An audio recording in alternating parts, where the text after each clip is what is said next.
Bien-aimés dans le Seigneur, c'est votre humble serviteur, le pasteur Joshua Exaucé-Amani. Aujourd'hui, j'ai vraiment un sujet très sensible, un sujet très pertinent, vraiment un beau sujet dans lequel nous allons partager sur la fin du ministère des 7 tresses, les 7 tresses de Salomon. Savez-vous dans la Bible que Salomon, à sa naissance, l'ange de l'Éternel est venu voir ses parents, sa maman était dans les champs, et l'ange de l'Éternel lui a dit: tu enfanteras un fils, tu lui donneras le nom de Salomon. Et l'ange avait donné des recommandations précises à la maman, que tu ne prendras pas de vin ni de boissons ivrantes, ton ventre sera sacré, parce que l'enfant qui naîtra de toi sera consacré à Dieu. Et nous savons l'histoire et comment il a grandi. Aussitôt que la chevelure a commencé à pousser, Dieu a commencé à agir dans Samson. Donc Samson a grandi dans la grâce de Dieu, dans la bénédiction de Dieu, avec la présence de l'ange de l'Éternel avec lui.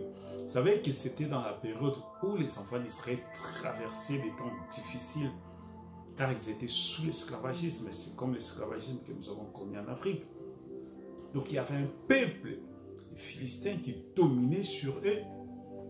Et ce peuple-là prenait contrôle sur leur vie, c'est-à-dire chaque jour, sur le quotidien de chacun. Ils prenaient soin d'eux. Dans un sens négatif, ça veut dire qu'ils s'occupaient d'eux.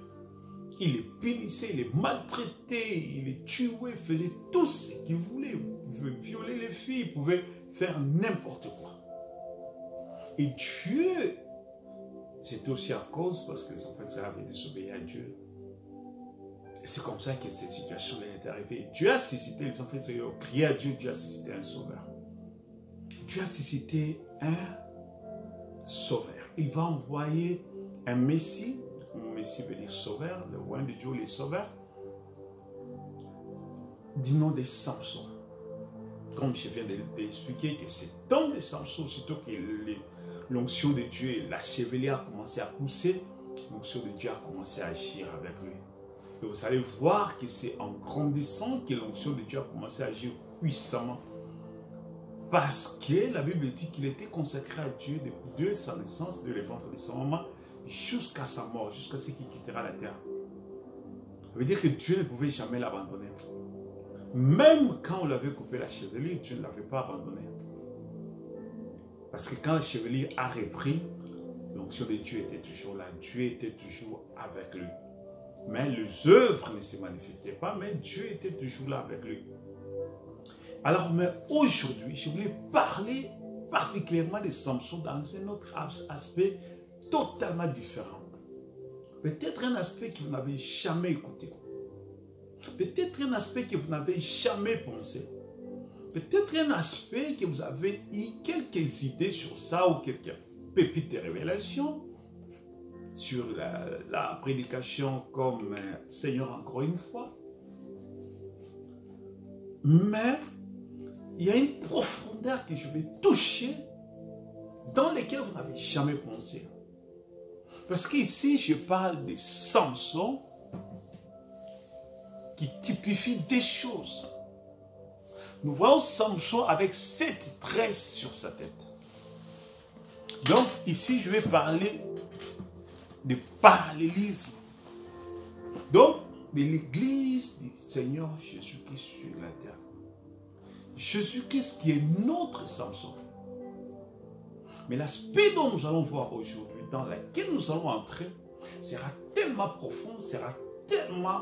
Alors, j'ai pris que le Saint-Esprit de Dieu vous aider à vous écouter, à bien saisir la révélation, à éliminer les yeux spirituels de vos cœurs, afin que vous puissiez saisir la révélation. Parce que ici, nous parlons de Samson avec 7 tresses. Dans le livre d'Apocalypse, chapitre 1, la Bible dit que l'apôtre Jean, quand il est dans l'île de Patmos, il va voir dans sa vision la révélation du Seigneur Jésus-Christ. Et dans cette révélation, il va décrire le Seigneur Jésus-Christ à l'image de Samson. Il y a des points sensibles, des points qui se répètent, des points c'est-à-dire qui s'identifient de part et d'autre. Donc je vais citer. Il dit que c'est ici. Voici, il vient dans les nuées, donc après chapitre 1, verset 7. Et tout est le verra, même ceux qui l'ont percé, tous les tribus de la terre se lamentèrent à cause de lui. Moi, Jean, verset 9, votre frère qui est par avoir la tribulation au royaume de la persévérance en Jésus, j'étais dans l'île appelée Patmos à cause de la parole du Seigneur. Je fus ravi en esprit au jour du Seigneur. J'entendis derrière moi une voix forte comme le son d'une trompette qui disait: ce que tu vois, écris-le dans un livre, envoie-le aux sept âges de l'Église. À Éphèse, à Smyrne, à Pergame, à Thyatire, à Sardes, à Philadelphie, à l'Odyssée. Je me retournai pour connaître quelle était la voix qui me parlait. Et après m'être retourné, je vis 7 chandeliers d'or. Au milieu de 7 chandeliers, quelqu'un qui ressemblait à un fils d'homme, vêtu d'une longue robe et une ceinture d'or sur sa poitrine. Sa tête et ses cheveux étaient blancs comme de la laine blanche, comme de la neige, et ses yeux étaient comme une flamme de feu. Ses pieds étaient semblables à l'airain ardent, comme s'il a été embrasé dans un fournaise, et sa voix était comme le bruit des grandes eaux. Il avait dans sa main droite 7 étoiles, de sa bouche sortait une épée, à des tranchantes, et son visage était comme le soleil lorsqu'il brille dans sa force. Je vais sauter. Écrit à l'ange, chapitre 2, de l'église d'Éphèse, voici ce qu'il dit: celui qui tient les 7 étoiles dans sa main droite, celui qui marche au milieu des 7 chandeliers. Celui qui tient les 7 étoiles dans sa main droite et celui qui marche au milieu des 7 chandeliers. Nous allons revenir dans cela parce qu'il y a beaucoup de choses qui vont revenir quand nous allons faire les parallélismes. Donc, je suis en train de comparer Samson avec le Seigneur Jésus-Christ. La description du Seigneur Jésus ici en tant que juge, parce qu'il a la ceinture sur la poitrine, Samson aussi était juge en Israël. Mais ici, je ne suis pas, il marche au milieu de 7 chandeliers. La Bible dit, les 7 chandeliers sont les 7 tâches de l'église, c'est-à-dire, il marche au milieu de 7 tâches de l'église. Et dans Apocalypse chapitre 5, je vais lire, je vais sauter, je vais lire juste le verset. Verset 6, je vis au milieu du trône et des 4 êtres vivants, au milieu des veillards, un agneau qui était là comme immolé. Il avait 7 cornes et 7 yeux qui sont les 7 esprits de Dieu envoyés par toute la terre. Il avait 7 cornes et 7 yeux qui sont les 7 esprits de Dieu envoyés dans toute la terre. Quand nous revenons, nous allons voir que l'agneau avait 7 étoiles. Et les 7 étoiles sont les 7 messagers de Dieu. Ici, là, il a vu la voix parce qu'il a tourné pour voir la voix. La voix, c'est Jésus. L'agneau, c'est Jésus toujours. C'est-à-dire, ce sont les 7 facettes de Jésus-Christ. Ces multiples révélations de Jésus-Christ. Maintenant, quand il va voir l'agneau, il le voit avec 7 cornes sur sa tête. De la même façon, Samson avec 7 cornes sur sa tête, qui sont les 7 tresses. Les 7 cornes et les 7 tresses sont la même chose. Samson typifiait le Seigneur Jésus-Christ. La vie de Samson était une prophétie révélant les 7 âges de l'Église. La vie de Samson était une prophétie révélant la manifestation ou la révélation de Jésus-Christ durant les 7 âges de l'Église, qui sont les 7 tresses.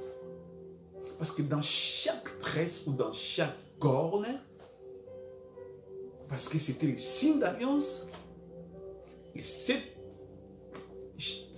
cornes qui sont les 7 églises, ils sont l'alliance de Dieu avec Jésus, son église sur la terre. Parce que les cornes sont la force d'un animal. Les cornes, c'est la force d'un animal. Les 7 cornes de l'agneau, c'est la force terrestre de Jésus qui est sur la terre. Ça veut dire l'église est la force terrestre de Jésus sur la terre. Ils sont la force de Dieu, ils sont l'expression de la force de Dieu. Ici, je parle de l'église qui est connectée avec Jésus. L'église qui sont les 7 cornes qui sont divisés aux 7 âges de l'église. Je ne parle pas de l'église dont les gens portent seulement les noms église. Nous sommes l'église ceci, nous sommes l'église ceci, le ministère ceci, cela. Non, je parle des esprits des choses qui parviendront à la perfection. Je parle de l'église qui est l'église corps de Christ. Je parle de l'église, le corps invisible de Jésus. Qu'est-ce qui se manifeste sur la terre au travers des individus. Je ne parle pas des 4 coins de mur. Je ne parle pas des gens qui se retrouvent quelque part. Je parle du fils et des filles de Dieu prédestinés par la perfection de Dieu. Et qui sont prédestinés à croire la parole de Dieu dans leur âge parce qu'ils ont la parole dans leur âme. Ils reçoivent la parole qui est en eux. Et cette parole manifestée révèle la parole qui est en eux, qui est leur âme, jaillit la lumière.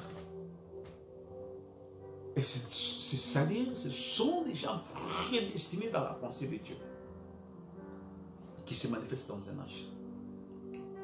Alors, de cette église dont nous parlons, de cette corne qui forme cette église de Dieu, qui sont les 7 tresses, et dans chaque corne, il y avait un aise. Un aise, ça veut dire un prophète, un messager. Lisez l'exposé de cet âge de l'église du frère Branham pour comprendre ça en détail. Et je m'excuse parce que j'y transpire un peu. Donc voilà pourquoi j'évite que ça puisse descendre à mes yeux. Donc, l'exposé de cet âge de l'église du prophète Branham, et vous allez voir l'idée claire sur les 7 âges de l'église, cette église depuis le fait jusqu'à l'Odyssée. Et qui sont les 7 messagers depuis Paul jusqu'à William Branham. Alors, parlons des 7 tresses qui sont les 7 cornes dans le Nouveau Testament, dans l'Ancien Testament, les 7 tresses de Samson, qui révèlent l'alliance de Samson avec Dieu, qui révèlent la force de Samson, parce que la force de Samson était dans ses yeux, dans sa chevelure. Dieu agissait dans Samson aussi longtemps que les 7 tresses étaient là. Comme je dis, c'est que la force de Dieu, la force d'un animal, sont les cornes. Les cornes sont la force d'un animal. L'église est la force terrestre de Dieu. Dieu agit sur la terre au travers de son église. Alors, nous évoluons.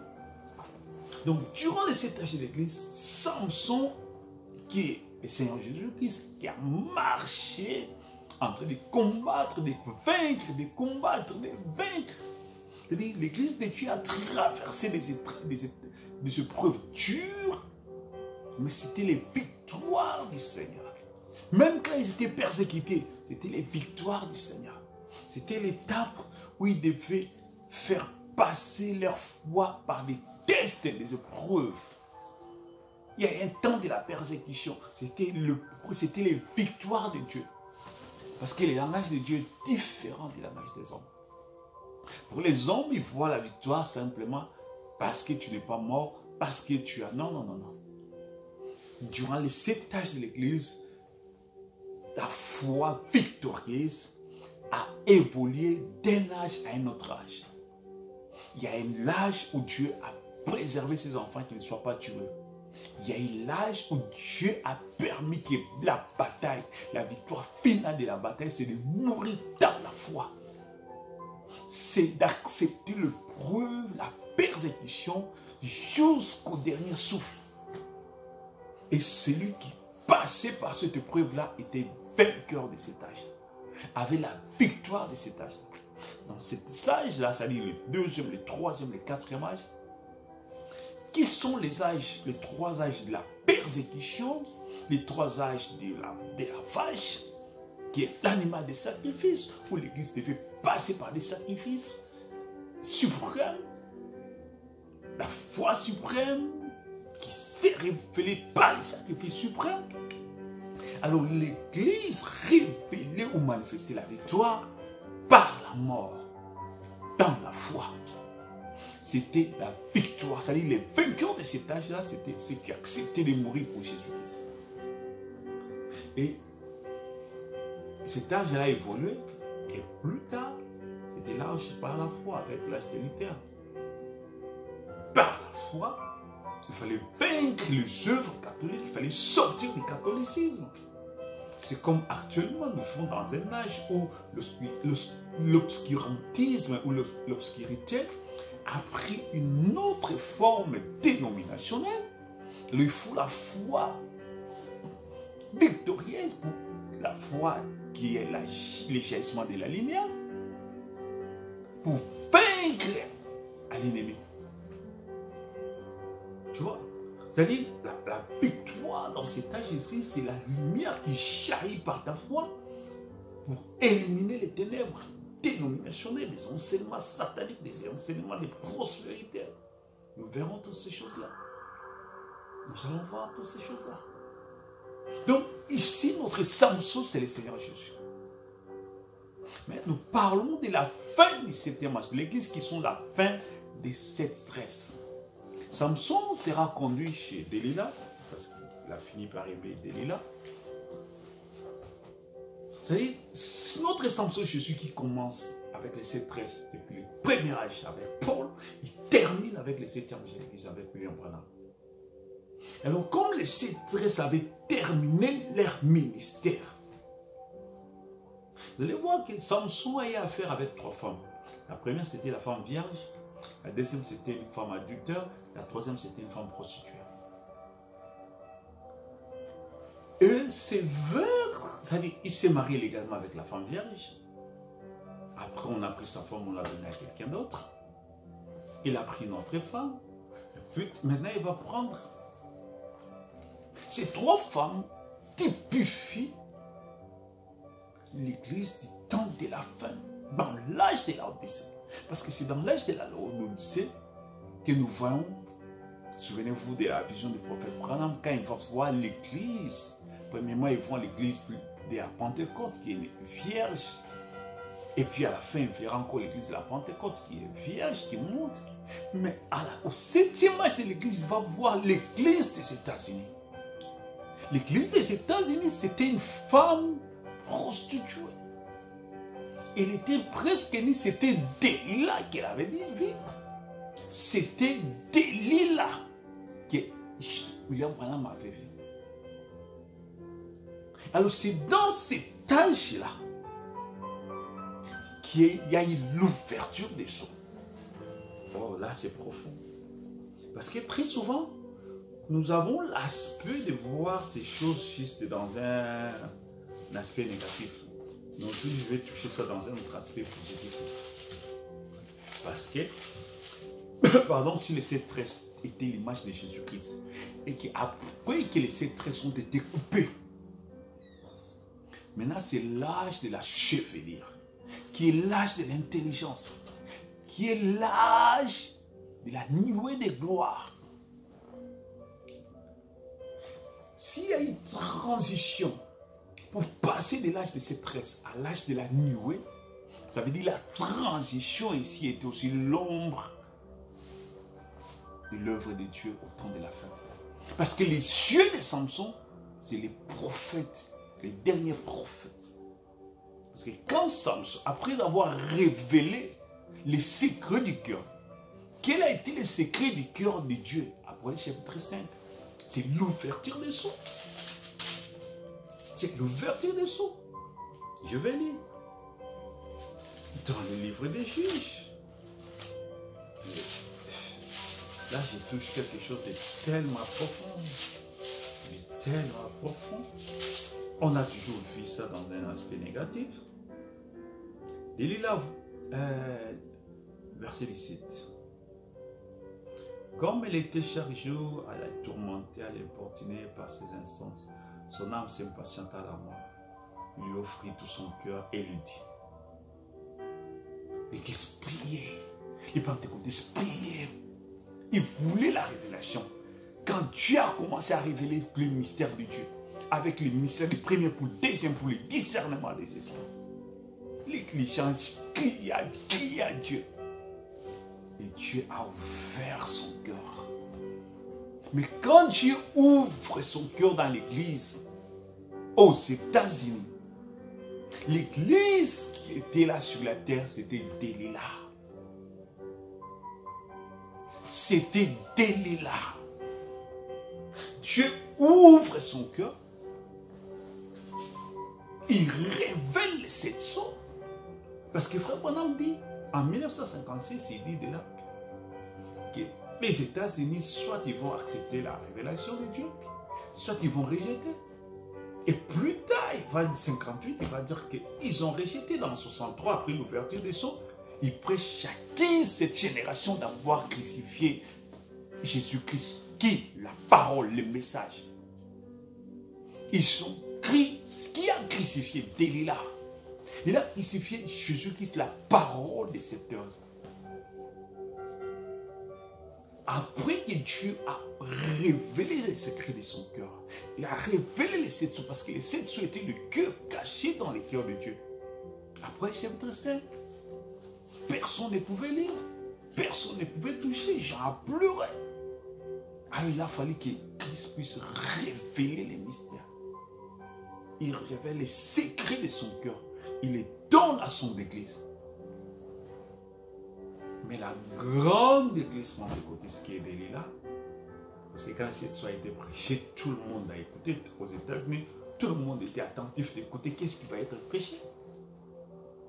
Ils sont réussis au lieu maintenant de bénéficier entre la parole qui stresse Samson, Christ dans son prophète, et attends, je vais lire.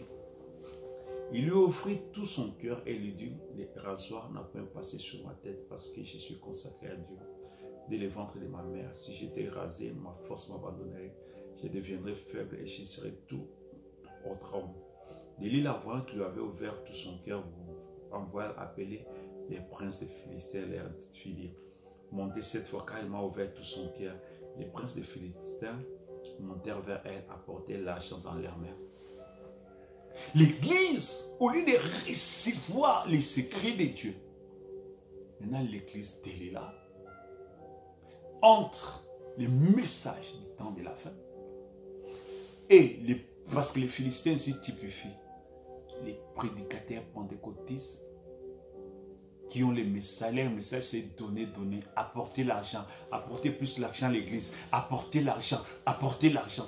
Delilah a commencé à regarder entre les deux. Entre les 7 tresses, l'ange de l'Éternel avec son messager et les messages de Dieu, les secrets de Dieu révélés, les 7 sceaux et le ministère de Juda, qui est le ministère de la prospérité. Delilah, qui est l'église, qui est l'Odyssée, va choisir. Je suis riche, je n'ai besoin de rien. Et c'est là où le ministère de l'Odyssée commence. Oh mon Dieu. Les princes des Philistins, qui sont les princes, ce sont les prédicateurs pentecôtistes, les prédicateurs de l'Odyssée, apportèrent l'argent dans leurs mains. Je vais dire, ça c'est l'Odyssée. Ça c'est l'Odyssée. L'église c'est une femme. Delilah c'est l'église de l'Odyssée, qui a reçu des reproches. Écrit à l'ange de l'église de l'Odyssée, voici ce que dit la main, les témoins fidèles, ça veut dire les derniers. C'est le dernier âge de l'église. Parce que c'est l'église qui met fin au ministère de 7 tresses. C'est le ministère de 7e tresse. Quand la nuée descendit, il y avait 7 anges. C'est le ministère de 7 anges. Écrit à l'ange de l'église de l'Odyssée, voici ce que dit la main, les témoins fidèles et véritables, le commencement de la création de Dieu. Je connais tes œuvres, je sais que tu es ni froid ni bouillant. Puisses-tu être froid ou bouillant? Ainsi parce que tu es tiède et que tu es ni froid ni bouillant. Je t'ai formé de ma bouche parce que tu dis, je suis riche, je me suis enrichi. Je n'ai besoin de rien. Parce que tu ne sais pas que tu es malheureux, misérable, pauvre avec les gens. L'église a préféré l'abondance. L'église a préféré les ministères. Donner, reçoir. Donner, tu auras les voyages. Donner, tu auras les mariages. Donner. Les bénédictions vont s'ouvrir. Oui, tout ce qui est fait au nom de Dieu, Dieu est béni. Même ça va vous amener en enfer. L'église a rejeté l'ouverture de la parole où Dieu a révélé son cœur. C'est le message ici de William Branham. Où Dieu révèle son cœur. Dieu dévoile tous les mystères de Dieu dans la Bible.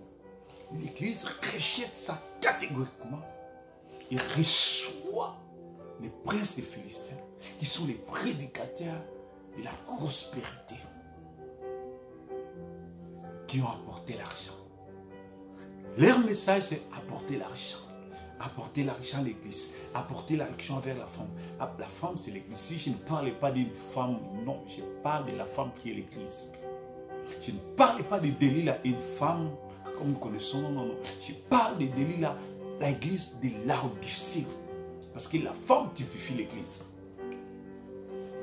Et notre Samson, je ne parle pas d'un garçon, mais je parle du Seigneur Jésus-Christ incarné dans les 7e ange. Je parle du Seigneur Jésus-Christ incarné dans son église.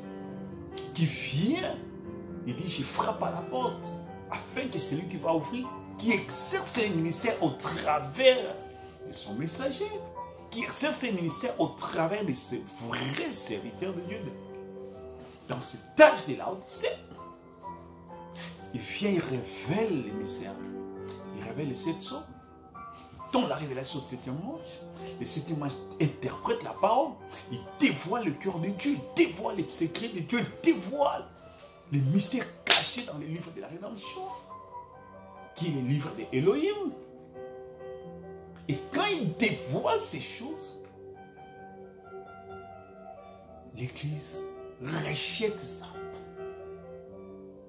L'Église ne veut plus voir ça. Ils ont préféré la mort des cieux. Ils ont préféré la disparition des cieux. Ils ont préféré la fin de cette tresse. Ils ont préféré la fin de cette corne. Ils ont préféré la fin. Donc c'était la fin de cette corne. Après l'ouverture des cieux, après que Dieu révèle ses secrets, l'Église va perdre sa force. Frère Branham dit, en 63, après l'ouverture des cieux, dans Christ et la révélation des mystères de Dieu, il dit, ce message perdra sa force. Et vous allez voir, Samson avait... Delilah a dit à Samson jusqu'à... Attends, non. Il a endormi sur ses genoux et a appelé un homme et rasa cette tresse de sa tête de Samson. Commençait ainsi à les dompter, il perdit sa force. Frère Branham le dit encore dans une prédication 64, je crois. Il dit, vous allez voir, là où il parle sur ce 3e pôle ne sera pas manifesté dans toute sa force.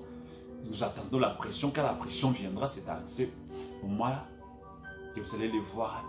Et puis il dit, maintenant, ce que vous allez constater dans mon ministère, contrairement à la tendance habituelle, ça va diminuer.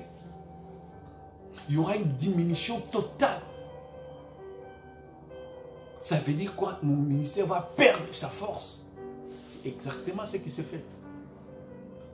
Frère Branham dit, le message ici perdra sa force. Mon ministère perdra sa force. Il dit, je dois rester. Et c'est là où il dit que je ne serai même pas là jusqu'à... Je serai retiré avant ça. C'est là où il parle de ça.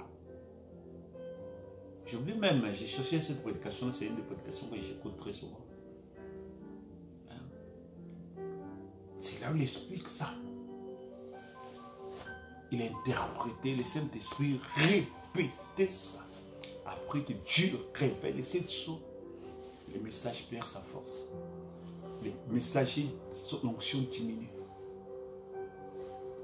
C'est écrit. Pourquoi? Parce que c'était l'âge transitionnel.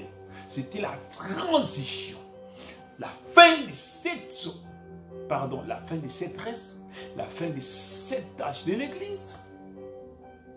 Pour que l'Église puisse retrouver l'onction du 3e pôle qui est Apocalypse chapitre 10. Et c'est pendant cette période-là, vous allez voir que Laodicée reçoit le ministère de la prospérité. Les princes sont venus apporter l'argent. Apporter l'argent, c'est le message qui est prêché actuellement partout dans toutes les églises. Même dans l'église du message, on a la tendance qui est là sur l'argent. On a les yeux fixés qui sont sur l'argent. Tout tourne sur les matériels qui sont les choses qui sont temporaires. La foi n'est pas basée sur les matériels. La foi est basée sur la personne du Saint-Esprit, sur la divinité, sur la puissance de Dieu, sur la puissance créatrice. La foi n'est pas basée sur les matériels. Les matériels sont les conséquences de l'obéissance à Dieu. Sont les conséquences des bénéfices, des choses que Dieu nous a données.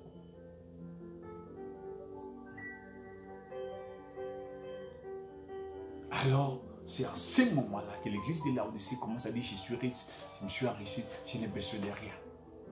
L'église a tout. L'église a des milliards. L'église a des milliards de dollars. Les pasteurs ont du tout. Si c'est une bonne bénédiction venant de Dieu, gloire à Dieu, mais si c'est derrière l'évangile de la prospérité, non et non, ça c'est Laodicée. C'est du Laodicée. La doctrine de la prospérité, la doctrine, l'enseignement des Zaou, l'enseignement des Judas. Ils ont préféré vendre Jésus et retirer l'argent. C'est l'enseignement des Judas. Il est allé vendre Jésus afin que la parole soit crucifiée. Ils ont crucifié la parole à cause de l'argent. Ils ont crucifié Samson à cause de l'argent, à cause des princes des Philistins qui apportaient l'argent à l'église. La prospérité. L'évangile de la prospérité a crucifié les messages dans la vie des gens. Christ est crucifié dans la vie des gens à cause de l'évangile de la prospérité. Donc c'est comme si c'est cet évangile-là qui tombe la vie, c'est cet évangile-là qui change, c'est cet évangile-là qui transforme, c'est cet évangile-là. Pourquoi? Ça change la vie des gens dans les matériels. Mais pas dans les spirituels. Les gens sont restés païens, des vrais païens. Des vrais démons, mais qui adorent et qui chantent. Quand ils chantent, c'est terrible. Toutes les danses du monde sont à leur rendez-vous. Mais pas l'esprit de Dieu. Les gens tombent chaque jour. Aucune délivrance. Pourquoi? Parce qu'ils ont crucifié la parole qui est le cœur de Dieu révélé pour nous donner la vie. Pour nous donner la totale victoire. Oh, c'est un enseignement tellement profond qui révèle l'âge dans lequel nous nous trouvons. Oui, monsieur, dans la continuité de cet enseignement sur l'âge transitionnel, la fin de cet âge de l'Église et le ministère de la nuée. La fin du ministère de 7 cornes, de 7 étoiles et les ministères de début ou les ministères de l'introduction sur les ministères de la nuée. Veuillez me suivre, c'est là que Dieu vous bénisse richement. C'est votre serviteur, le pasteur Joshua de Samani. Que Dieu vous bénisse. Amen.